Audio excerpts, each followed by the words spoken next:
Santiaguera de Huachocolpa te hace una invitación especial, nacida desde lo más profundo del corazón de nuestra tierra y de nuestras costumbres. Te invita a vivir, bailar el mejor Santiago de la zona centro, donde no es necesario contar con artistas de fama o renombre, porque aquí la magia es otra. Aquí todos cantamos, zapateamos y guapeamos, haciendo vibrar el suelo y los cerros de Huachocolpa con cada golpe de alegría, fe y tradición.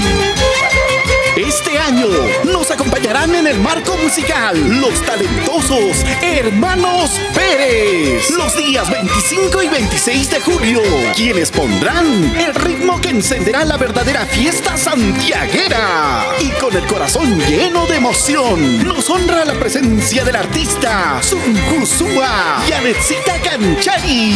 El día 26 de julio, quien nos acompañará con el gran Pasiacuy, como muestra de aprecio, cariño y especial consideración hacia la juventud santiaguera de Huachocolpa. Asimismo, el día 27 de julio se hará presente la potente orquesta Nuevo Inconfundibles del Perú, garantizando una celebración a lo grande, con energía, alegría y sin pausas.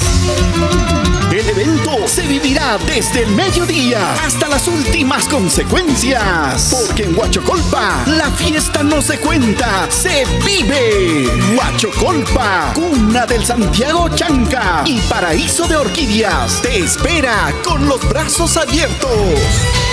No faltes, porque aquí el Santiago no se mira, se siente, se canta y se baila con el alma. Juventud Santiaguera de Huachocolpa te invita a ser parte de esta gran celebración. Huachocolpa, Tayacaja, Huancavelica te espera.